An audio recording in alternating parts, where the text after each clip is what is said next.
दोस्तों दिल्ली ब्लास्ट में एक बहुत बड़ा नाम सामने आया है और उस नाम का कांग्रेस कनेक्शन सामने आ रहा है। नाम वो डॉक्टर जो पकड़े गए हैं उनका कनेक्शन नहीं, बल्कि ये बीज कैसे बोया गया था उसके बारे में आज हम चर्चा करने वाले हैं कि कांग्रेस ने किस तरीके से इन लोगों की हेल्प की थी जो देश को नुकसान पहुंचाना चाहते हैं। और इसीलिए हमारे साथ एक्स ऑफिसर एन के सूद सर जुड़े। सूद सर नमस्कार, आपका बहुत बहुत स्वागत है। नमस्कार, बहुत बहुत शुक्रिया आपका।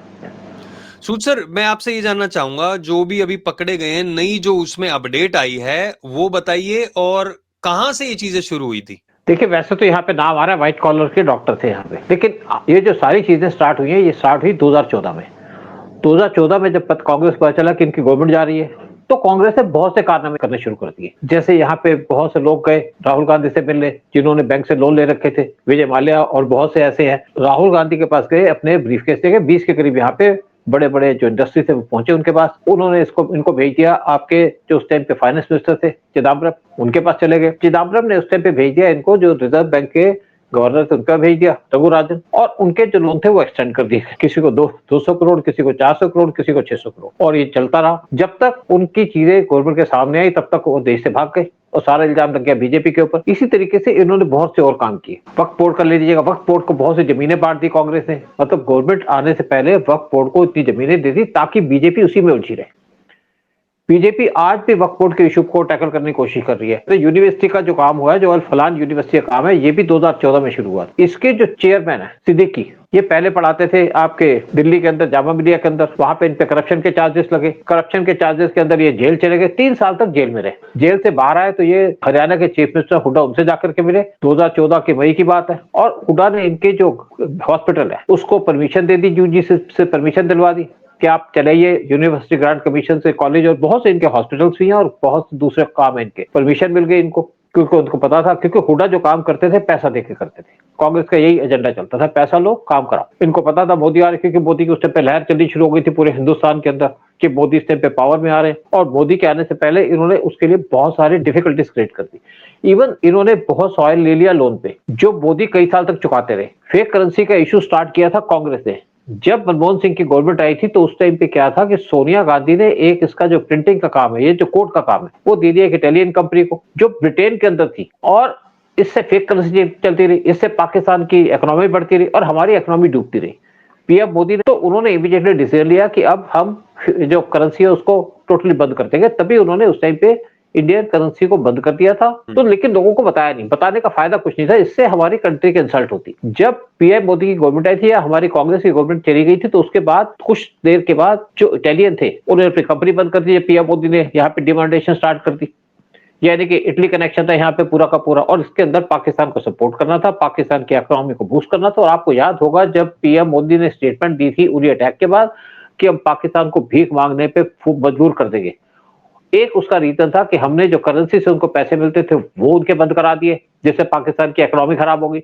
और दूसरा था कि यूएस से हमने जो दो बिलियन डॉलर हर एक साल मिलते थे पाकिस्तान को, वो बंद करा दिए, जिससे पाकिस्तान टोटली बर्बाद हो गया, आज भीख मांग रहा है। लेकिन ये इश्यूज अलग है। मेन है जो इस टाइम पे कश्मीर का इशू चल रहा है। कश्मीर के अंदर भी जो पूरा का पूरा गड़बड़ कराई गई थी, कांग्रेस के टाइम में कराई गई थी। हम 1947 में पूरे तैयार थे पीओके लेने को, लेकिन नेहरू ने हमारी फोर्सेस को रोक दिया। अगर आज हमारे पास पीओके होता तो आज पाकिस्तान मिलिटेंट अटैक ना कर सकता हमारे ऊपर, और हम पाकिस्तान की छाती पे बैठे होते, गर्दन पे बैठे होते। जब 71 में इंडिया वार जीता पाकिस्तान से, पाकिस्तान के टुकड़े किए, तब भी हमने पीओके नहीं लिया। अगर तब पीओके लेते तो आज हमारी दिक्कत खत्म हो जाती, हमारी प्रॉब्लम कम हो जाती। लेकिन पीएम मोदी के आने के बाद सारी की सारी प्रॉब्लम थी जिसको सॉल्व किया जा रहा है एक के बाद एक।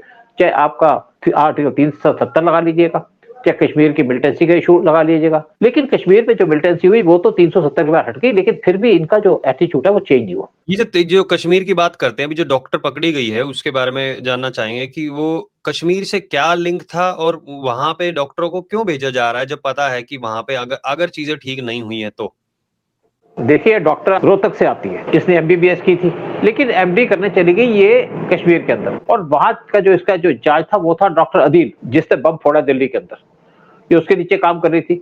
अदील ने इससे कांटेक्ट बनाना शुरू किया। एक्चुअली प्रॉब्लम क्या होती है, जब आप कश्मीर जाएंगे, ऐसी जगह जाएंगे, तो लड़कियां थोड़ी सी एक्सपोज हो जाती है, इवन लड़के एक्सपोज हो जाते हैं, उनको एक्सप्लॉइट किया जा सकता है। ये किसी भी तरीके से साइकोलॉजिकल प्रेशर डाल सकते हैं, उसके बाद एक कनेक्शन आया जो हमारी एजेंसीज के पास आया कि एक जो डॉक्टर अदील था वो तो इससे रेगुलर कांटेक्ट करता था पहले, और ये कहा जाता है कि लड़की को का वो जब एमडी कर रही थी तो इसको उसकी जरूरत पड़ती थी क्योंकि इसको पढ़ाता भी था, तो इसने उससे कुछ पैसे लिए और लड़की ने पैसे ट्रांसफर कर दिए, डर की वजह से किसी और वजह से, और आज उस लड़की का नाम आ रहा है, प्रॉब्लम में फंस गई है। उसी पैसों का थोड़ा इस्तेमाल भी किया गया था बम ब्लास्ट के अंदर, ये अभी खबर आई है। अपने पेरेंट्स से बात कर रही थी, वीडियो कॉलिंग कर रही थी, 9 बजे की बात है रात की, और वीडियो कॉलिंग के बीच में लड़की ने कहा कि कोई आया, उससे फोन काट दिया।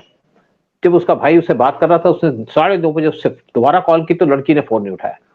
फिर बाद में जब फोन किया तो उसके जो रूममेट थी उसने फोन उठाया, कहता है इसको पूछताछ करने के लिए कुछ एजेंसी के लोग ले गए उसको, एजेंसी वालों से पूछताछ की, उसको छोड़ दिया, लेकिन उसके मोबाइल फोन और बाकी चीजें ले गए कि उससे ताकि सारी डिटेल उनके पास आए, क्योंकि आप डायरेक्टली इनडायरेक्टली इनसे लिंक करोगे तो दिक्कत तो होगी।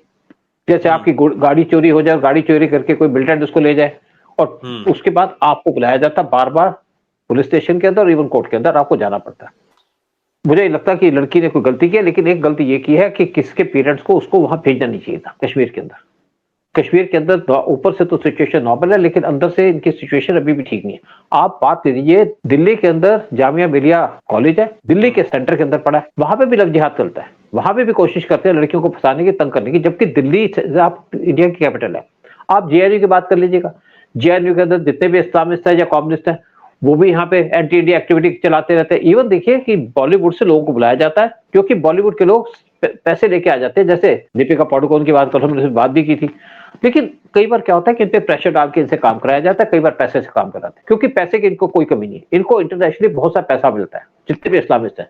और आज जो डॉक्टरों का केस सामने है, इसके अंदर जो इनका चीफ था, जिसके नाम पे हॉस्पिटल था, उस आदमी को भी पूछताछ के लिए ले जाया जा चुका है, क्योंकि सारी की सारी जो प्लानिंग की जा रही थी इस हॉस्पिटल के अंदर की जा रही थी। अल फलाह यूनिवर्सिटी जो हॉस्पिटल है, यूनिवर्सिटी, उसके अंदर सारा का सारा घपला किया जा रहा था। इनके ऊपर केस फाइल किया गया फोर्जरी का, जब यूजीसी और एनएसी इन्होंने पाया कि यहाँ पे मेजर इरेगुलरिटीज की गई हैं, और उसके इनको उठा के ले गए, और साथ में यहाँ पे 25 रेड्स की गई है इस यूनिवर्सिटी के प्रेमिसेस के अंदर और इसके आसपास के एरिया के अंदर। और इनका एक ऑफिस है ओखला के अंदर दिल्ली में, जहाँ पे भी रेड की गई और पुलिस वहां पे पूरी कोशिश कर रही है चीजें निकालने की। दिल्ली के अंदर टेररिस्ट अटैक हुआ है, इसमें कुछ गलतियां भी है, जैसे कुछ लोग सो जाते हैं, कुछ आराम से काम किया। यूजीसी की बहुत भारी गलती है कि यूजीसी ने इसके ऊपर पूरी वॉच नहीं की।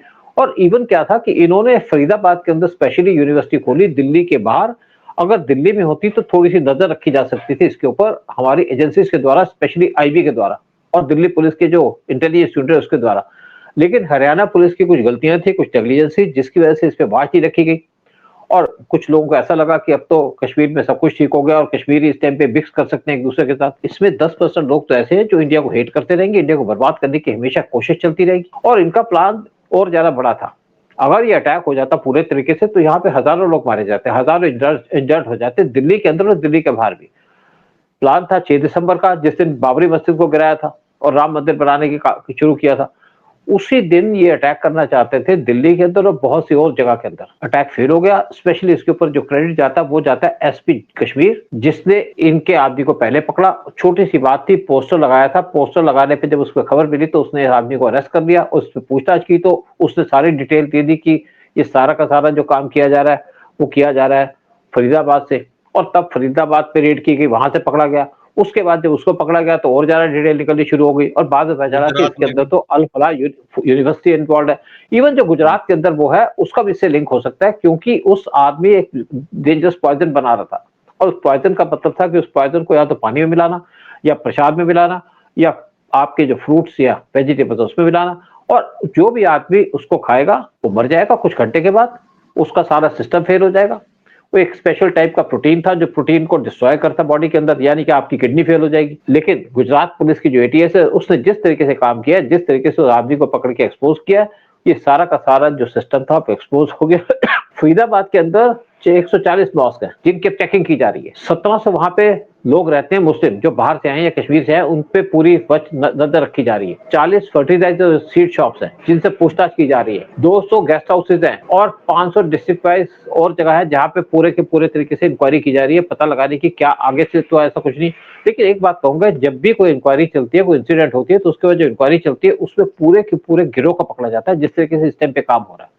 और ये जो काम चल रहा था अंडरग्राउंड चल रहा था, और ये सारा का सारा जो काम का प्लानिंग चल रही थी 2014 से थी, लेकिन पिछले 2-3 साल से बहुत ज्यादा एक्टिव हो गए थे ये लोग, और इनके प्लान चल रही थी 6 दिसंबर को, ये वेट कर रहे थे पाकिस्तान से जो इनके लोग बैठे हैं उनकी। और ये सिर्फ पाकिस्तान इन्वॉल्व नहीं था, यहाँ पे इवन टर्की इन्वॉल्व है और यहाँ पे इवन बांग्लादेश के कनेक्शन निकल रहे हैं।